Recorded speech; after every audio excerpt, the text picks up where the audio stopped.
11 महीने में पहली बार हिजबुल्लाह ने इजरायली सेना पर इतना भीषण हमला किया है, जिसके बाद प्रधानमंत्री नेतन्याहू भी पूरी तरह से हिल गए हैं। हिजबुल्लाह ने तेल अवीव से 40 किलोमीटर दूर रॉकेट दागे और इतना ही नहीं, बम भी बरसाए, जिसमें 40 इजरायली सैनिकों के मारे जाने की खबर है।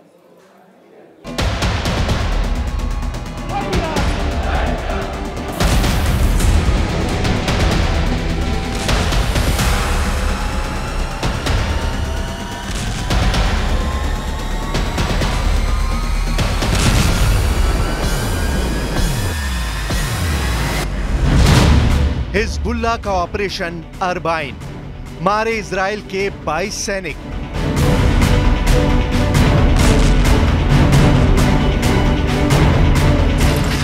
महज 24 घंटे के अंदर हिजबुल्लाह लड़ाकों ने इजरायली सेना पर ऐसा खूंखार और बेरहम हमला किया है कि इजराइल के प्रधानमंत्री नेतन्याहू और रक्षा मंत्री योआव गैलेंट के होश फाख्ता हो गए हैं।